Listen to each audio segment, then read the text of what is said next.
Now it's time to flip.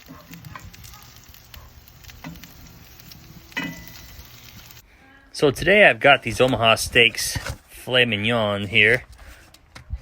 Let me get these out of the way. But yeah, check these out. Pretty thick. Anyway, I'm gonna go ahead and I'm gonna cook these up today. I'm not gonna cook up all of these. I'm gonna cook up most of them. But anyway, there they are. Stay tuned.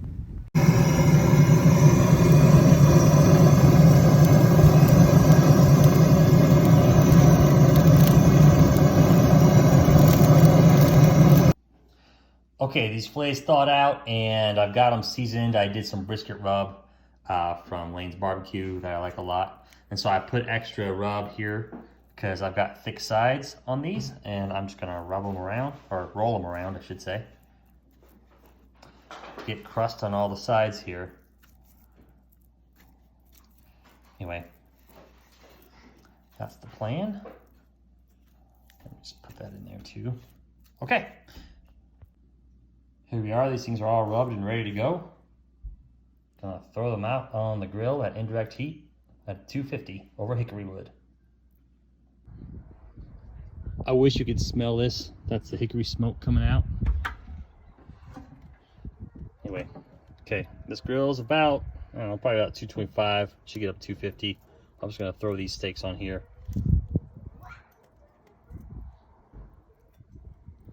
Okay, I'll let them smoke until I get to about, with these, I normally like medium rare, but I think I'm gonna cook these to rare. So I will probably wait till it gets to about 115, 120 between those before I take them off for searing.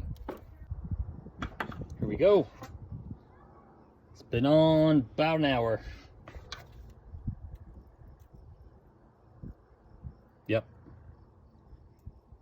Oh, all right, a little more than I wanted. Okay. Okay, great. I'm gonna go ahead and pull these off right now. There's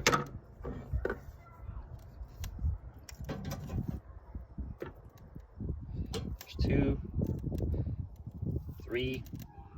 In case you didn't know how to count, or you weren't keeping track at home, that's 4 fillets I got sitting right there. Now I'm gonna go ahead and take this deflector out right down here and open up the flames and just let the fire roar so I can get a good sear on these things.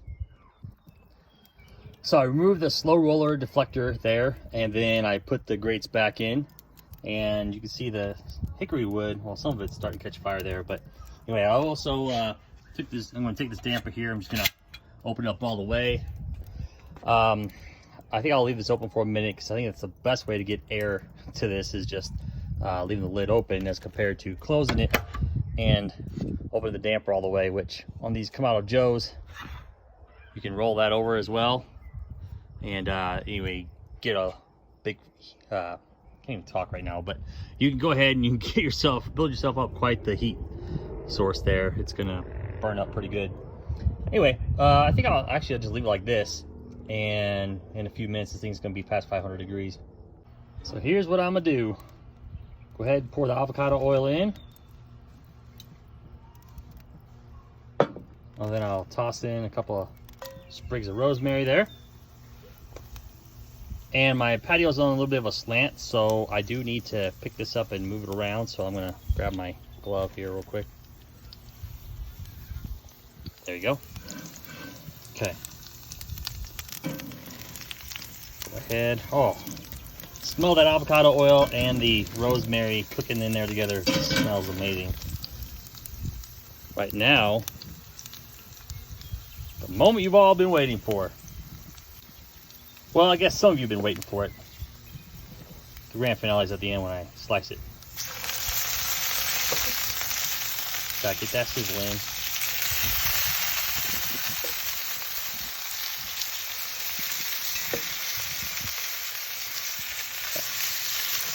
And that right there. I'll put a sprig of rosemary right there as well. Anyway. Now it's time to flip.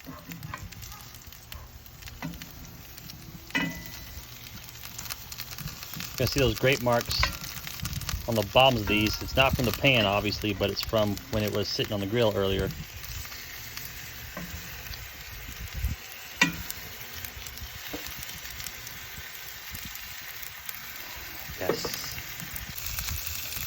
So I turn them on their sides.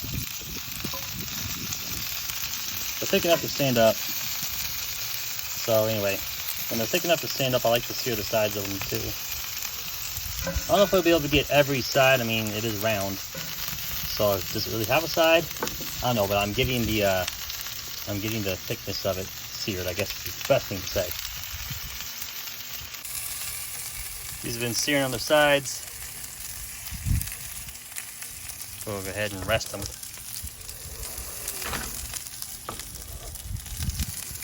And as I do, I'm going to put some butter on top. I got some garlic herb butter here. I'm gonna go ahead and put it on top of these. It's amazing. And there we go. Butter got a little melty sitting out there. Okay, I'll let this rest for about 10-15 minutes and then slice them. Can I cut too? Not right now.